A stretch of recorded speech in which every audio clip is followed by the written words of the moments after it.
Assalamualaikum warahmatullahi wabarakatuh. Bismillahirrahmanirrahim. Wassalatu wassalamu ala rasulillah wa ala alihi washabihi wa mawalah, la haula wala quwata illa billah, amma ba'du.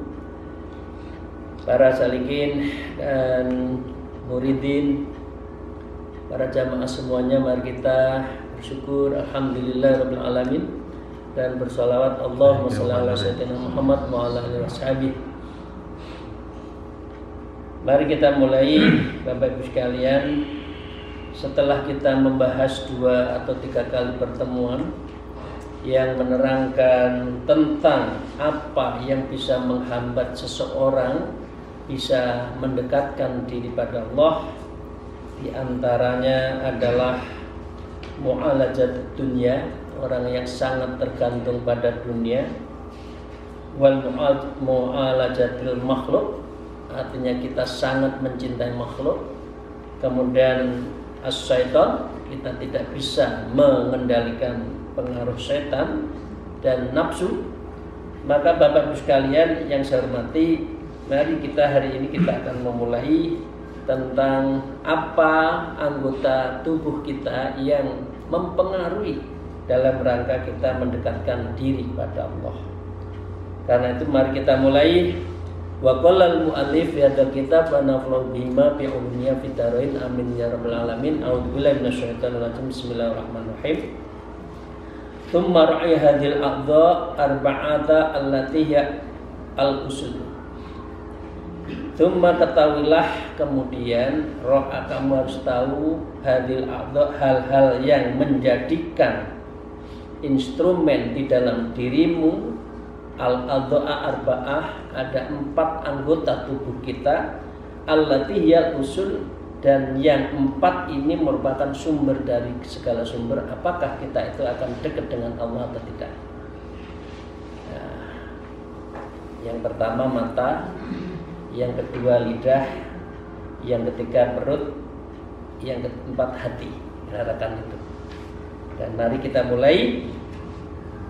Al-awwalul ain, yang pertama mata. Jadi mata itu sangat penting. Mengapa? Wa husbika fiha an madara amriddin wa dunya alal qalbi. Mata ini cukup, dan ini menjadi cukup bagi kita semua, menjadi penjelas bahwa sumber masalah amriddin di dalam kita beragama dan hubungannya dengan ad-dunya, urusan dunia, alal qalbi, itu bertumbuh pada hati. Iya, memang semuanya itu hati. Tetapi wa an khataral qalbi wa sukhlata fasadahu fil aktsari min ain. Tetapi hati itu yang melahirkan khatratul qalbi, lintasan hati, kerentaknya hati, ya. Wa sukhlahu fasadan, dan semua kesibukan hati kita, apakah hati kita senang dengan urusan dunia atau Allah dan sebagainya, fasadahu, maka dengan demikian juga dia melahirkan kerusakan fil aktsari ghinain, dan itu semua karena mata. Ya.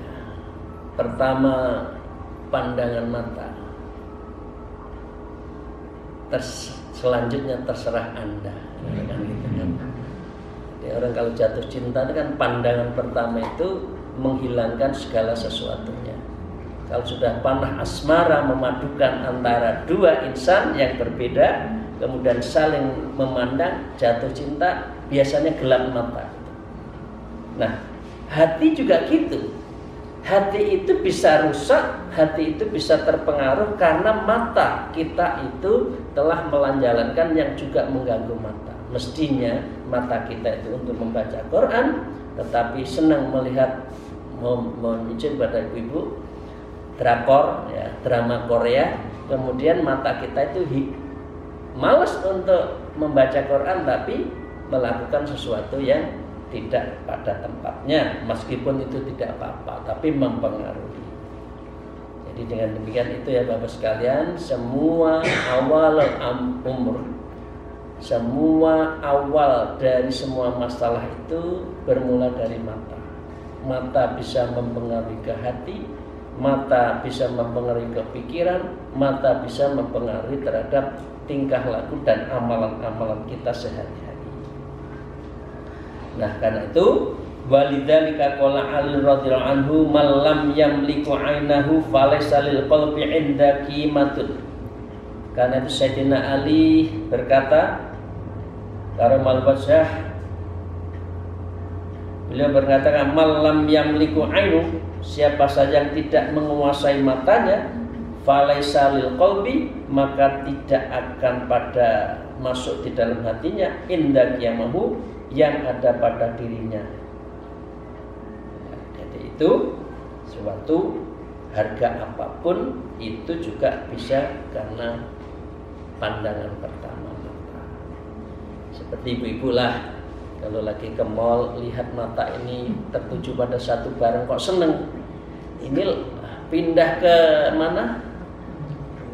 Ke toko lagi, balik lagi ke situ. Ini yang dibanding no, itu tetap saja kembali kepada yang pandangan pertama. Jadi dengan demikian harga menjadi tidak jadi masalah karena sudah seneng. Ya, karena itulah maka mata itu menjadi hal yang pertama yang harus kita jaga. Ya. Itu yang pertama ya Bapak Ibu sekalian. Yang kedua, sudah kalau mata sudah jelas ya, jadi pandangan pertama gitu. Kemudian seseorang jatuh cinta karena mata, senang kepada barang karena mata, senang melakukan sesuatu rekreasi yang dilihat adalah pemandangan ya, itu semua berawal dari mata. Wasani al-lisan, yang kedua lisan kita. Wa hasbuka anna fihi ribhaka wa ghanimataka wa thamrata ta'bika. Cukuplah bagi kamu mengetahui bahwa lidah itu lidah itu memiliki keuntungan. Ribhaka wa ghanimaka, dan lidah itu juga sebuah kemujuran. Wa farata taba'ik, dan itu hasil kerja keras kita. Dan wastihadika kullihil ibadah wa ta'ah, dan lidah itulah juga bisa melahirkan kesungguhan kita di dalam beribadah dan taat kepada Allah. Zikir, membaca Al-Quran, kemudian melakukan sesuatu bicara yang baik, itu semua berpangkal dari lidah. Jadi lidah ini bisa menghantarkan seseorang satu surga kalau itu digunakan untuk kepentingan beribadah dan agama. Yang kedua, bisa juga neraka kalau sifatnya lidahnya itu untuk menghibah, menyakiti orang, memojokkan orang, dan menfitnah dan lain sebagainya. Wa anna khatara ibadah wa ihbataha wa ifsadaha aktsari min qabli lisan, dan sesungguhnya sebaliknya ancaman ibadah ya, wa ihbataha, ibadah itu juga bisa dihapus ibadahnya, wa ifsadaha, dan juga bisa dirusak ibadahnya, fil aktsari, di dalam sebuah kebanyakan itu dari mana? Min qibal lisan, itu bersumber dari sisi lisan. Maka lisan, karena namanya apa? Lidah tak bertulang. Lidah tak bertulang. Jadi bisa lamis sekali, bisa nyakiti, bisa mojokkan, lebih tajam dari pisau. Ya. Wa tasannu'i wa tajuyuni wal ghiyab wal ghibah wa nahwiha, maka dengan lidah itu dengan ucapan yang diucapkan itu, maaf, bisa dibuat tazayyun. Dengan lidah itulah sesuatu bisa indah. Ini harganya bagus, barangnya bagus, tadi sudah ditawar 2 juta, ya, padahal nawarnya hanya 1 juta. Kemudian karena bapak ibu yang datang, udah bapak nawar berapa, 1,5, ya udah demi ibu, saya senang dengan ibu, saya kasihkan. Oh, lidah itu memperindah semuanya. Wal ghibah, dan juga ghibah, bisa membicarakan orang lain, wa nahwiha, dan semacamnya itu. Jadi saya katakan tadi, dengan lidah seseorang bisa berzikir untuk mendekatkan diri pada Allah, dan dengan ghibah, dengan lidah juga bisa merusak dan juga menghapus amalan-amalan kita itu karena lidah. Nah, dengan demikian yutlifu alaika bilafdati wahidatin, menjadi rusak olehmu dengan 1 kalimat saja. Kalau begitu beramal, kemudian dia hasad, itu kemudian menghibah, seseorang itu tidak berhak untuk mendapatkan anugerah, yang anugerah itu mestinya saya, kemudian dia hasad, maka amalnya itu seperti api yang memakan dari al-khotob, seperti api yang memakan kayu bakar itu. Hilang begitu saja amal-amal yang kita lakukan bilafdatin wahidatin, dengan hanya 1 kalimat. Mata bita fihi sanatan wahidatan bal khamsan wa asram, telah engkau bekerja keras pada selama 1 tahun, bahkan 15 tahun, terus baik, tapi dengan lidah kita yang di ujung hidup kita itu tidak husnul khotimah, itu juga bisa menghancurkan kita semua. Karena itu mengapa lidah kita, ibu dan bapak sekalian, para salikin, dimanapun berada, jamaah, basahilah lidah kita dengan selalu menyebut nama Allah, la ilaha illallah, fi kullil makan, fi kulli sa'ah, di dalam setiap tempat dan di dalam setiap sa'ah waktu. Karena apa? Sewaktu-waktu kalau Allah memanggil kita, insya Allah kita dalam keadaan husnul khotimah karena menyebut nama Allah. Jadi kita suluk itu diantaranya bertujuan untuk ini. Karena usia tidak ada yang tahu, kapan saja, sedang apa, di mana, mau apa, nggak ada yang tahu Allah kehendaki saja. Bapak Ibu sekalian yang kita sudah umur 60 kan sudah bisa menghitung. Teman-teman kita sudah dilir, bahasa Jawa itu dilir, bergilir. Ini. Ya pertanyaannya kapan kita ya gitu.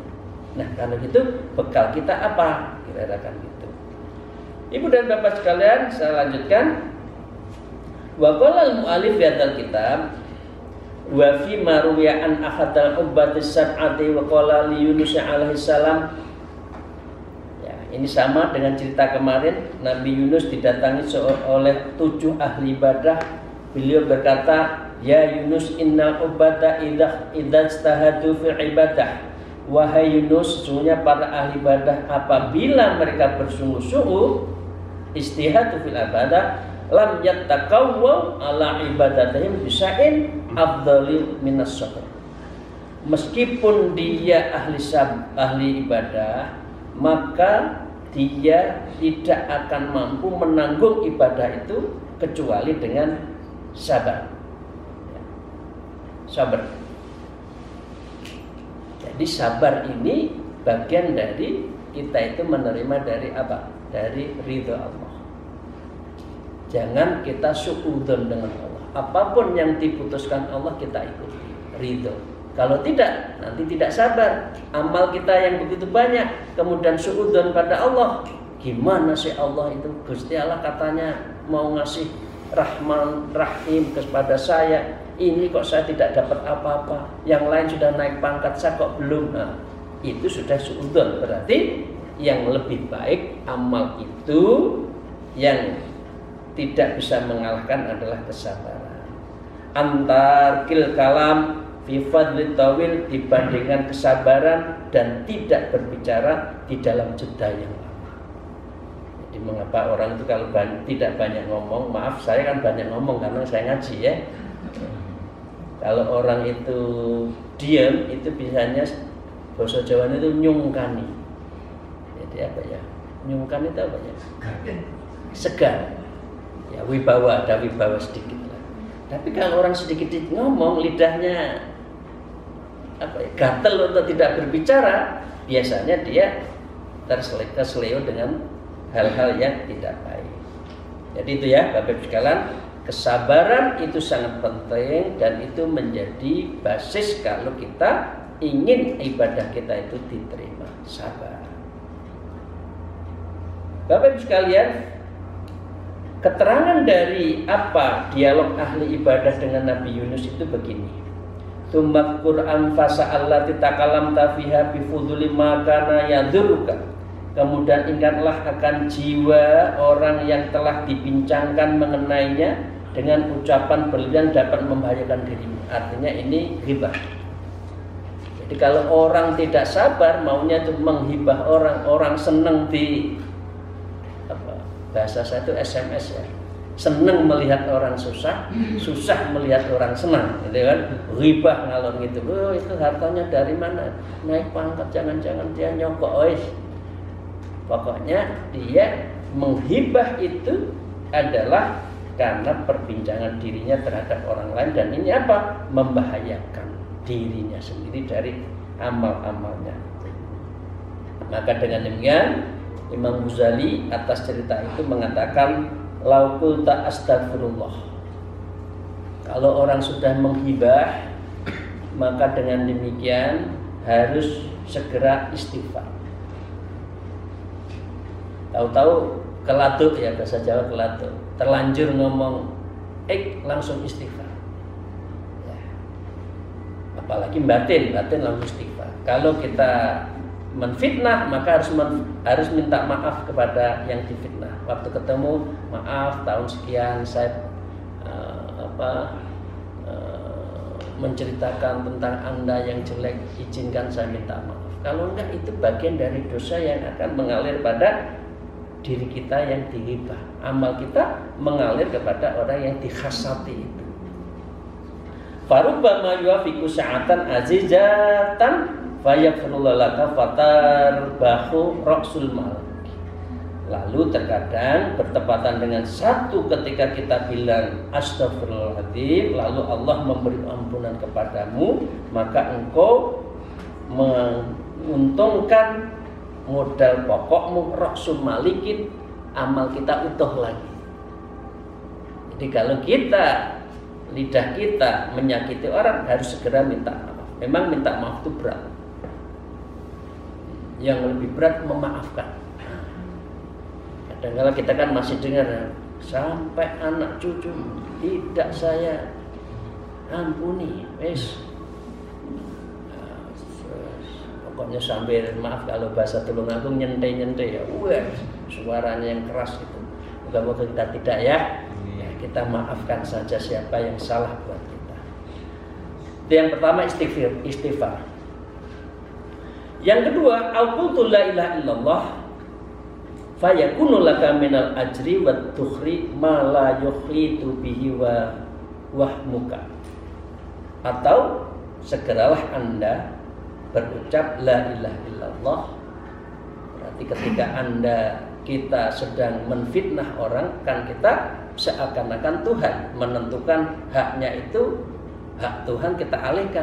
Mestinya jangan dia yang jadi, kok yang jadi dia. Nah, itu berarti kan menolak terhadap keesaan Allah. Karena itu bacalah la ilaha illallah fayakunu laka minal ajri, maka padamu akan mendapatkan ganjaran wa tukhri dan simpanan malayuh itu sesuatu yang tidak bisa terliput bihi wa humka oleh khayalmu itu. Jadi dengan demikian ibadah-ibadah kita itu akan utuh dan bahkan ajrun akan ditambah nanti di yaumil akhir. Jadi Bapak Ibu sekalian yang suluk itu sebetulnya amalannya dua, zikir ismudzat Allah dan zikir nafi isbat, tahlil la ilaha illallah. Itulah kunci yang menurut ilmu tasawuf disebut, kalau ismu dzat disebut sayyidul zikir. Hulunya zikir itu Allah, karena tidak ada kalimat-kalimat zikir kita yang tidak ada kata Allah di situ. Pasti subhanallah, alhamdulillah, wala ilaha illallah, wallahu akbar, itu semua ada Allah. Karena itu sayyidul zikir. Kalau afdhalul zikir, sebaik-baik zikir adalah la ilaha illallah. Sehingga antara Allah dan la ilaha illallah itu adalah kunci dari semua zikir, khususnya thariqah Naqsyabandiyah Khalidiyah. Au taqulu as'alullah afiyah, atau Anda kita selalu berdoa mohon kepada Allah terhadap afiyah, kesejahteraannya untuk diberikan kepada kita. Farubbama yattafiqu husnun nazar fastajibullah ta'ala da'watika. Dengan kita mohon pada afiyah minallah, kesejahteraan dari Allah, Allah akan menyetujui terhadap renungan kita itu dan mengabulkan fayastajibullah ta'ala da'watika, doa-doa kita. Jadi kalau doa kita maka harus bersyukur. Karena itu orang kalau berdoa itu kan istighfar, sholawat, alhamdulillah, baru berdoa. Istighfar dulu, minta ampun tadi kan, istighfar, kemudian sholawat, kemudian alhamdulillah, baru doa. Sholawatnya bisa macam-macam. Fana jauta min baliyatid dunya wal akhirah, maka selamatlah engkau dari musibah dan dunia akhir, dari dunia sampai akhirat. Alla yakunu minal khusranil azimi wal ghabnil fadhi, bukankah termasuk kerugian besar dan sebuah ketertipuan yang sangat mengerikan kalau kita terpleset dengan lidah-lidah kita itu, antufawwita ala nafsika kulli hadhil faidatil karimah, dan jika engkau meluputkan untuk dirimu akan segala manfaat yang mulia ini. Jadi ini Bapak sekalian ya, maka karena itu lidah kita harus banyak, itu aja. Istighfar, sholawat, ya. Kemudian la ilaha illallah, Allah dan sebagainya, itu menjadi kata-kata kunci istighfar kita. Nah, wa taj'alun nafsa wa waqtaka fil fudul, dan engkau menempatkan dirimu dan waktumu yang berlebihan. Aqallun ma yalmazuka fil laumun wal hisab wal habsu yaumal qiyamah, di mana minimal perkara yang wajib engkau terima dengan lidah itu, perbuatan itu adalah nanti kita dikecam. Ya. Al-laum wal hisab, kita juga akan dihisab mulut kita, lidah kita apa, yaumul qiyamah, dan nanti di hari kiamat. Wal habsa yaumul qiyamah, wal habsa itu ditahan dulu amal kita sebelum dihisab fil yaumul qiyamah. Maka walaqad ahsanal qaila fi qoulihi, maka para penyair mengatakan seperti ini, wa idza ma hamamta bin fil batili fas'al makanatu tasbihan.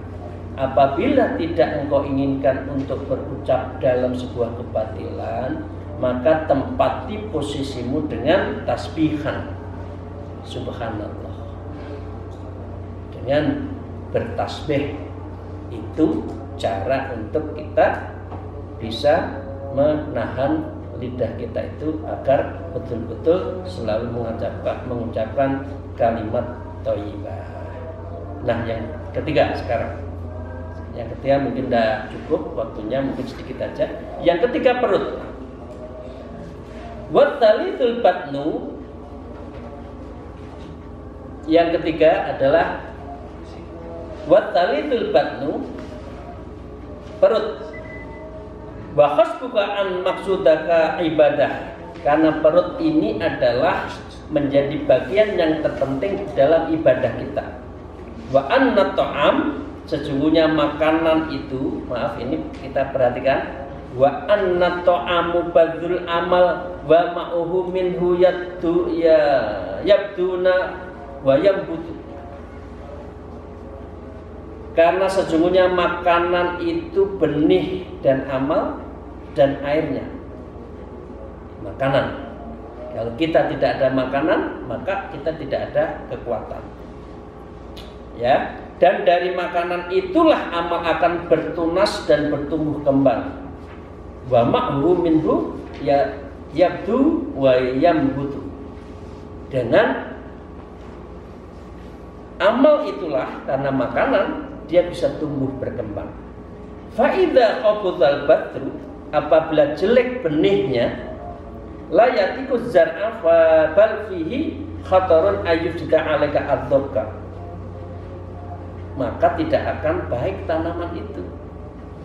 Pengertiannya, kalau makanan kita itu banyak yang haram, kalau banyak yang syubhat, maka amal kita menjadi jelek. Karena itu sumber dari ibadah kita adalah karena makanan yang masuk di dalam diri kita. Maka dengan yang melayat libuz zar'u bal fihi khatar ayyusda 'alaika adzaka, maka dengan demikian, karena apa? Mengapa tidak tumbuh? Ayyusda 'alaika adzaka, karena buminya itu, tanahnya itu hancur, fala tuflihu abadan, engkau tidak akan sukses selamanya. Jadi Bapak Ibu sekalian, maka yang terpenting kita itu mohon dan kita jaga betul-betul apa? Makanan-makanan yang masuk kita itu jangan sampai ada yang haram. Syubhat saja sebaiknya dihindari. Satu kalimat lagi, wa min dzalika ma balawaka an ma'rufil karahi an-nawqal, dan diceritakan oleh Syekh Ma'ruf Al-Kharqiyin, beliau mengatakan, idza suntu fangdur ala ayyi syai'in tuftir, apabila engkau berpuasa maka pertimbangkan dengan apa engkau berbuka. Kalau berbukanya yang halal, alhamdulillah. Tapi kalau berbukanya yang jelek, itu akan mempengaruhi. Wa inda man tuftira ta'amun man ta'kul, dan di tempat siapa engkau berbuka dan makan apa yang engkau makan. Jadi jangan asal makan saja semua yang ada di depan kita, kemudian kita hantam tapi tidak tahu halal tidaknya dari makanan kita. Terima kasih Ibu dan Bapak sekalian. Kita menyudahi pada sore hari ini. Semoga apa yang kita kaji bersama-sama mendapatkan ridho dan maunah dari Allah Subhanahu wa taala. Amin ya rabbal alamin. Akhirul kalam, alaikum wallahu muwaffiq ila aqwamit thariq. Wassalamualaikum warahmatullahi wabarakatuh.